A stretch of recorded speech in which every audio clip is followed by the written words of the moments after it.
Saludos mis amigos, qué alegría estar de nuevo con ustedes aquí en su canal, La Voz de la Conciencia, para que estudiemos juntos lo que la Biblia dice, porque este canal tiene como propósito estudiar las Escrituras, escudriñar las Escrituras para saber qué es lo que realmente nos dice la Biblia. Pues, recordándole que las profecías son realmente una historia, son la historia que se han de cumplir en el futuro, y la historia las historias son profecías cumplidas. Pues en esta mañana yo quiero que iniciemos un estudio profético, ¿verdad? Sobre, empezando con el libro de Daniel. Daniel con el capítulo 2 de Daniel, que es una profecía global. Yo les animo, mis amigos, mis hermanos que ven este canal, que me apoyen en este estudio, porque será de mucha utilidad para todos. Sí, apoyen, porque es muy importante que conozcamos realmente lo que Dios, cómo Dios diseñó el futuro del mundo. Fue revelado a través de los profetas. Entonces, en el capítulo 2 vamos a iniciar con este estudio. El capítulo 2 que presenta una estatua, una imagen dividida en 4 partes y una quinta parte, el cual es una profecía global.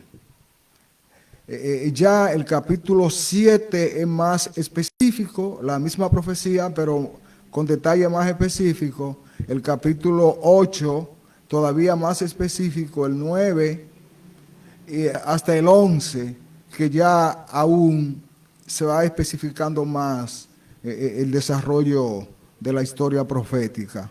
Pues en esta mañana nos animamos, ¿verdad?, a estudiar el capítulo 2. Yo quiero que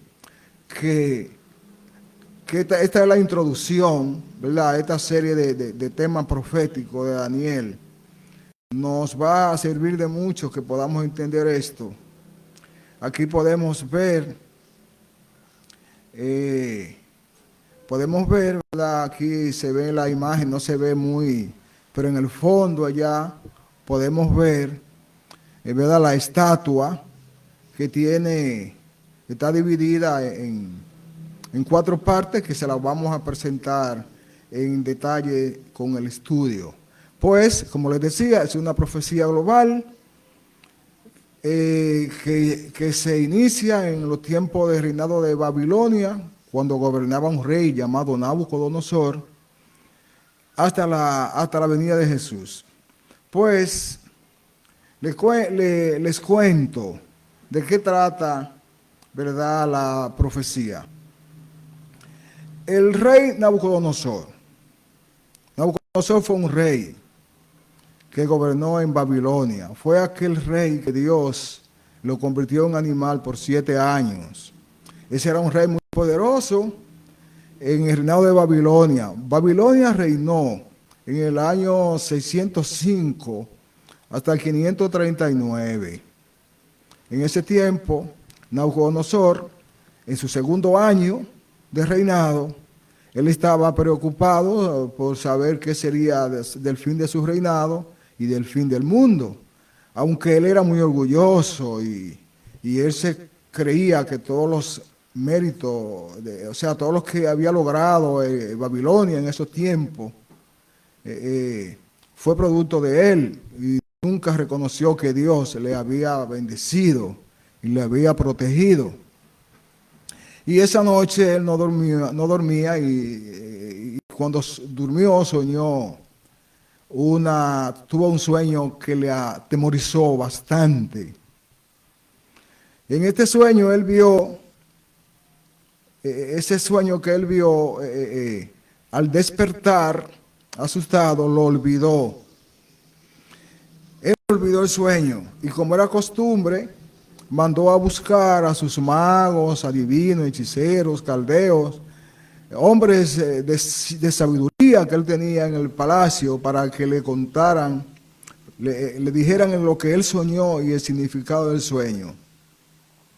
Él olvidó el sueño, pero sí sabía que el sueño era muy significativo, porque él quedó muy turbado, ¿verdad? Muy turbado y él quería saber qué significaba el sueño.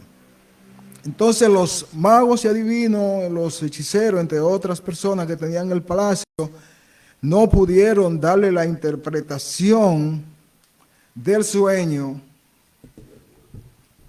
o porque él tenía que contarle lo que él soñó, pero el rey les dice a ellos que si no le cuentan, si no le dicen lo que él soñó y su significado, entonces ellos morirán juntamente con su familia, sus casas serán quemadas, pero si le dicen, van a recibir grandes bendiciones. Pues entonces, sucedió que ellos no pueden contarle. El rey muy enojado, considerando que en otras ocasiones le habían dado interpretaciones no sabias, porque si ellos eran sabios debían de contar lo que él soñó.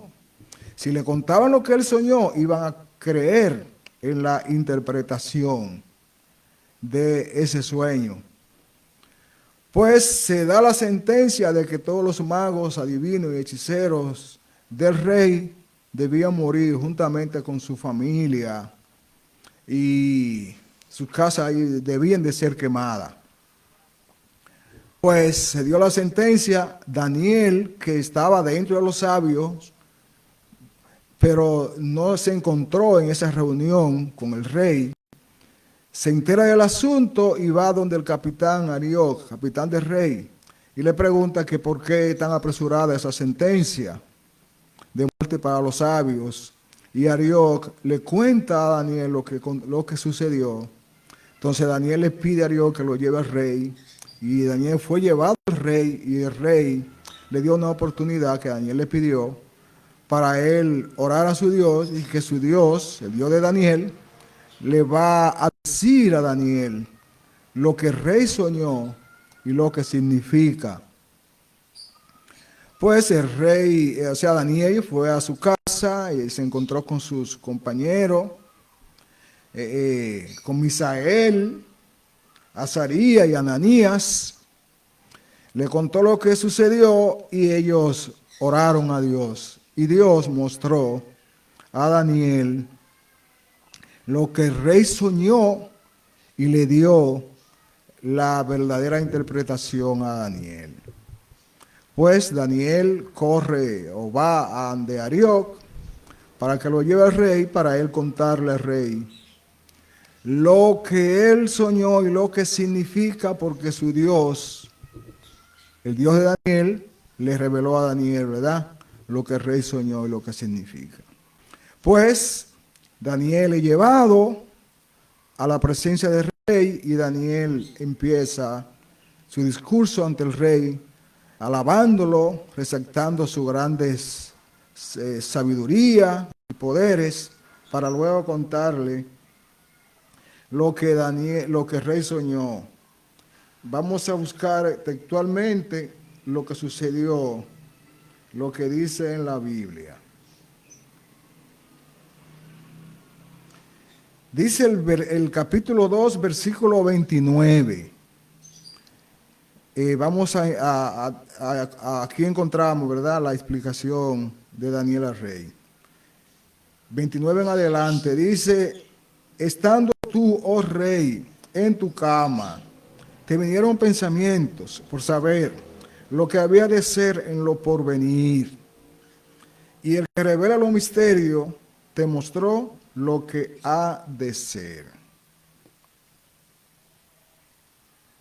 A mí me ha sido revelado este misterio, no porque en mí haya más sabiduría que en todos los vivientes, sino para que se dé a conocer al rey la interpretación y para que entienda los pensamientos de tu corazón. Y le dice Daniel, tú, oh rey, veía y he aquí una gran imagen, esta imagen que era muy grande y cuya gloria era muy sublime, estaba en pie delante de ti y su aspecto era terrible. Una gran imagen y su aspecto era terrible. Y aquí le describe 4 partes que representan 4 imperios que surgirán en el mundo a partir de la historia. Dice, la cabeza de esta imagen era de oro fino, su pecho y sus brazos de plata, su vientre y sus muslos de bronce, sus piernas de hierro, sus pies en parte de hierro y en parte de barro cocido.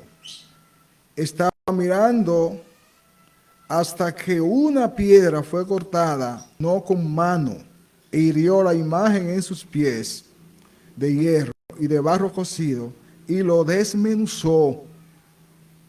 Entonces fueron desmenuzados también el hierro, el barro cocido, el bronce, la plata y el oro, y fueron como tamo de las eras del verano, y se los llevó el viento sin que de ellos quedara rastro alguno. Mas la piedra que hirió la imagen fue hecha un gran monte que llenó toda la tierra. Este es el sueño. También la interpretación de él diremos en presencia del rey. He aquí el sueño. La interpretación en presencia del rey. Y Daniel aquí, en el versículo 37 en adelante, le cuenta la interpretación. O sea, esta primera parte, encontramos que el rey soñó que vio una gran imagen, una gran estatua, imagen dividida en 4 partes. La cabeza de oro, el pecho y los brazos de bronce, de plata, el abdomen de bronce, las piernas de hierro y los dedos de los pies de hierro y de tierra. Vamos entonces a conocer la interpretación del sueño. Daniel le dijo al rey, tú, oh rey, eres rey de reyes, porque el Dios del cielo te ha dado reino, poder, fuerza y majestad. Aquí el rey, Daniel agradece al rey. Y donde quiera que habitan hijo de hombre, bestia del campo y ave del cielo, él lo ha entregado en tu mano y te ha dado el dominio sobre todo. Tú eres aquella cabeza de oro. Entonces, aquí Daniel le dice que Daniel, el reinado de Babilonia, representa la cabeza de oro. O sea que la profecía empiezan a cumplirse desde la cabeza hasta los pies. O sea, la primera parte de la profecía que se iba a cumplir, o que se estaba cumpliendo, empezaba con Babilonia, con el rey Nabucodonosor. Tú eres la cabeza de oro. O sea, Babilonia representa la cabeza de oro. El imperio de Babilonia representa a la cabeza de oro. ¿Y por qué le llaman la cabeza de, por qué representan a ese reinado como el oro? Eso lo vamos a ver más adelante. Dice más, después de ti se levantará otro reino inferior al tuyo, que representa el pecho y los brazos de plata, inferior al tuyo, y luego un tercer reino de bronce, el cual dominará sobre toda la tierra. Sobre toda la tierra. Esa segunda bestia representó en la historia a los medos y los persas. ¿Por qué los medos y los persas? Los medos y los persas fueron dos naciones aún enemigas en aquel entonces, pero se unieron para poder hacerle frente a Babilonia. Dice, por eso presenta con el pecho y los brazos. Los brazos representan que eran dos naciones que se unían para poder luchar contra Babilonia. Pero dice que los medos persas no gobernarían para siempre. La historia nos dice que después de Babilonia, entonces vino otro reino de que fueron los griegos, representados por el abdomen de bronce. Y le dice, después de ti se levantará otro reino inferior al tuyo, y luego un tercer reino de bronce, el cual dominará sobre toda la tierra. Ese reinado de bronce representó a Grecia, que según la historia, Grecia fue que conquistó el imperio a los persas. El imperio pasó de los persas a los griegos, con Alejandro Magno, que fue el primer rey que dominó, ¿verdad?, en Grecia. Pero eso no se queda ahí. Grecia no gobierna para siempre. El versículo 40 dice, y el cuarto reino será fuerte como el hierro, y como el hierro desmenuza y rompe todas las cosas, desmenuzará y quebrantará todo. Ese cuarto reino representa a Roma. En el año 168, antes de Cristo, Roma conquistó el imperio a Grecia hasta el 476 después de Cristo, que entonces fue la caída del imperio romano. Eso cuenta la historia, y así como lo presenta la profecía, así mismo se cumplió. Ese cuarto reino representó al imperio romano.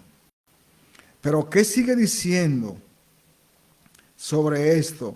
Dice que rompe todas las cosas, desmenuzará y quebrantará todo. Ese cuarto reino de hierro. Dice, lo que viste a los pies y los dedos en parte de barro cocido de alfarero y en parte de hierro, será un reino dividido, mas habrá en él algo de la fuerza del hierro, así como viste el hierro mezclado con el barro cocido. O sea, los dedos de los pies, son 10, los dedos son 10, y eran algunos de hierro y otros de barro cocido, o sea, de tierra. Dice que será un reino dividido. O sea, ¿qué sucedió? Que el imperio romano, o sea, la quinta parte de la división de la estatua, que son los pies, representa el reinado de Roma dividido, tratando de unificarse para establecer un nuevo imperio romano, como existió, ¿verdad? Como existió antes de ser dividido. Pues la idea es unificarse. Dice, será un reino dividido, mas habrá en él algo de fuerza de hierro. Como el hierro es fuerza, habrán algunos de esas naciones que representan a ese reino dividido, que ese reino dividido es lo que se llama Europa, la actual Europa. Y habrán reinos fuertes como el hierro, así como viste el hierro mezclado con el barro cocido. Habrá algo de la fuerza del hierro, ¿verdad? Pero también habrá reinos débiles y no se podrán unir. Y dice más, el versículo 42 dice, y por ser los dedos de los pies en parte de hierro y en parte de barro cocido, el reino será en parte fuerte y en parte frágil. Porque habrá hierro fuerte y frágil en la tierra. Reino fuerte y reino frágil. Así como viste, dice el 43, así como viste el hierro mezclado con el barro, se mezclarán por medio de alianzas humanas, pero no se unirán el uno con el otro, como el hierro no se mezcla con el barro. O sea, que tratarán esas naciones de hacer alianzas humanas para ellos poder establecer una unidad y hacer un reinado, un solo imperio mundial. Pero dice que no se unirán porque son de hierro y de tierra. Y algo interesante viene en el versículo 44. Pongan atención a esto. Dice aquí Daniel, y en los días de estos reyes, o sea, en los días en que los reyes de Europa traten de unificarse, o se presenten como que ya se han unificado, dice, y en los días de estos reyes, el Dios del cielo levantará un reino que no será jamás destruido, ni será el reino dejado a otro pueblo. El Dios del cielo levantará un reino que no será jamás destruido, ni será dejado a otro pueblo. O sea, nadie conquistará a ese reino que Dios del cielo va a establecer. Ese Dios del cielo representa a Jesús en su segunda venida. Oiga cómo lo sigue diciendo. Ni será dejado a otro pueblo.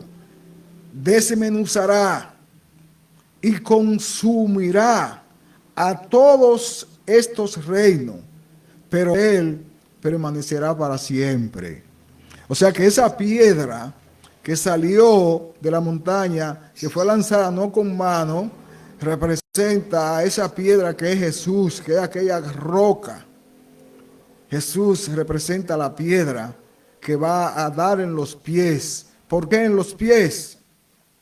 ¿Por qué no en la cabeza? Porque ya Babilonia ni siquiera existe. Ya ni siquiera existe Babilonia. Existen los otros reinados, los medo-persas, Grecia. Esas naciones están allí, pero no existe Babilonia. ¿Por qué entonces en los pies? Porque cuando Jesús venga, el reinado, los pueblos europeos, las naciones europeas que están allí, la OTAN ahora, ¿verdad?, reunida con los Estados Unidos para establecer la unidad, para hacer una unidad. Y los Estados Unidos que están mediando aquí para poder llevar a Roma de nuevo, dar el poder a Roma, en los días de esos reyes, incluso en los días de los Estados Unidos, aunque los Estados Unidos no está aquí en esta profecía presentada porque es una profecía global, pero sí en el desarrollo de otras profecías, más adelante sí va a aparecer la nación de los Estados Unidos dentro del mundo revelado, el futuro del mundo revelado, ¿verdad?, de esta profecía de Daniel. Pues en los días de esos reyes, el Dios del cielo, Jesús, va a venir. Dice más, de la manera que viste que el monte fue cortado de una piedra, no con mano, la cual desmenuzó el hierro, el bronce, el barro, la plata y el oro, el gran Dios ha mostrado al rey, dice Daniel al rey, el gran Dios le ha mostrado al rey lo que ha de acontecer en lo porvenir, porque el rey quería saber eso, lo que ha de acontecer en el porvenir. Entonces Dios lo complació, le dice, le ha mostrado al rey lo que ha de acontecer en el porvenir. El sueño es verdadero, le dice Dios a Daniel, el sueño es verdadero y fiel. La interpretación es real, así mismo va a acontecer. He aquí lo interesante, ¿verdad?, de estas profecías. Permítame decirles que ciertamente la historia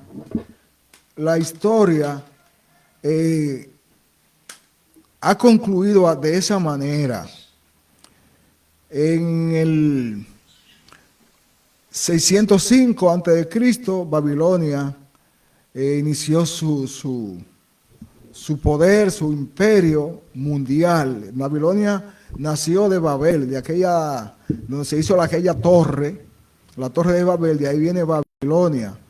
Fue el primer imperio que se levantó en contra de Dios después del diluvio, con Babel, con Babilonia, esa nación que siempre se opuso a Dios a través de su idolatría, se opuso directamente a Dios y se lanzó en contra del pueblo de Dios. Entonces, Babilonia terminó su dominio, los medo-persas, ¿verdad?, conquistaron a Babilonia en el 539, esto es antes de Cristo. Ahí fue donde un hijo de Nabucodonosor ya terminó su poder, el reinado pasó a su descendencia, y entonces en ese tiempo fue cuando vino el imperio, los medo-persas, secaron el río, encontraron al rey haciendo una fiesta, y ahí la historia cuenta que sí, que los medo-persas conquistaron el imperio, y los medos empezaron a dominar. Más adelante entonces los persas tuvieron más poder. Ya cuando estudiemos en el capítulo 7 vamos a tener otro detalle más claro sobre esa parte, que los persas tuvieron mayor dominio, mayor poder que los medos, y fueron los que siguieron conquistando y gobernando o imperando sobre toda esa historia. Luego ya del 539 al 331 gobernaron los medos persas, porque Grecia, entonces en el 331, que representó al imperio de bronce, fue que dominó a los persas. Con Alejandro Magno al frente, conquistaron el imperio, y Alejandro y Grecia gobernó hasta el año 168 antes de Cristo, cuando Roma entonces conquistó el imperio, hasta 476, que fue la caída del imperio romano.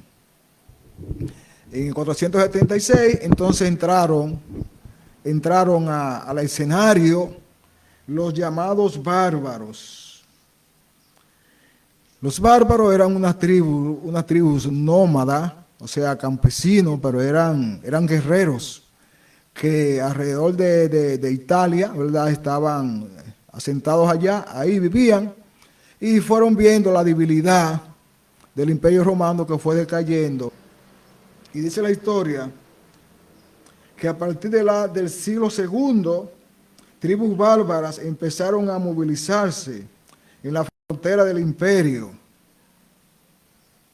Y ya en el siglo IV constituyeron una grave amenaza, pues en el 410, estamos hablando después de Cristo, ¿verdad?, saquearon la ciudad de Roma. En el 410 saquearon la ciudad de Roma, y en el siglo siguiente, los hunos, pueblos asiáticos, se lanzó contra Roma. Y por último, en el año 476, el jefe germano Odoacro obligó al emperador romano a abdicar, o sea, a retirarse, a rendirse, hecho que marca el fin de la edad antigua. Bueno, eso a partir de 476, ya ahí termina la edad antigua y empieza lo que se llama la edad media, con el inicio, ¿verdad?, lo que se llama el imperio o el dominio de los pueblos europeos. Dice la historia más que invasiones y reinos bárbaros. Dice, al este se hallaban los godos, en el centro los vándalos y los lombardos, y hacia el este los francos, los alamanes, los anglos y sajones, por mencionar solo una cuarta parte, una cuanta de las tribus, de los tribus bárbaros, que fueron 10. Dice, no podemos decir con precisión lo que llevó a presionar cada vez más el imperio romano. Entonces, así fue que las tribus bárbaras empezaron a dominar. De ahí, de esas tribus bárbaras, viene lo que se llaman los pueblos europeos. Y vamos a presentarle aquí cuáles eran las tribus bárbaras y los nombres que tienen ahora en las naciones europeas. Vemos, dice los anglosajones, que es lo que es ahora Inglaterra. Los francos, que es Francia. Los germanos o alamanes, los alamanes, ahora se les llama Alemania.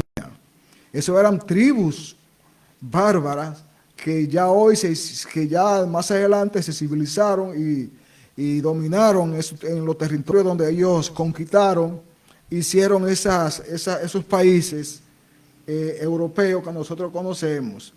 Entonces, los lombardos, que es Italia, los lombardos es Italia. Los suevos, que es Portugal, los suevos, Portugal. Los visigodos, España. Los burgundios, Suiza. Los otrógodos, los érulos y los vándalos fueron destruidos. Esa parte, ¿verdad?, de esas 3 tribus que fueron destruidas, la vamos a encontrar en el capítulo 7, con el surgimiento de un cuerno pequeño que representa el surgimiento del papado en el 538, o sea, después de 476, que se dividió, entonces surgió el papado en el 538, y el papado fue que venció, ¿verdad?, a esas 3 tribus, y surgió, y ahí se le dio lugar al Vaticano o al papado. Es muy interesante que podamos entender estas cosas. Entonces, hay otras partes muy interesantes, y es que dice que trataría de unificarse por medio de alianzas humanas, pero no puede ser algunos reyes de Europa, como Hitler, Carlos Magno, Guillermo II, entre otros, también Napoleón Bonaparte, a partir del 1957, las naciones europeas, las Naciones Unidas, la ONU, ha intentado también, está trabajando para unificar el imperio romano. Por eso dice la Biblia que en los días de esos reyes, el Dios del cielo, Jesús va a venir.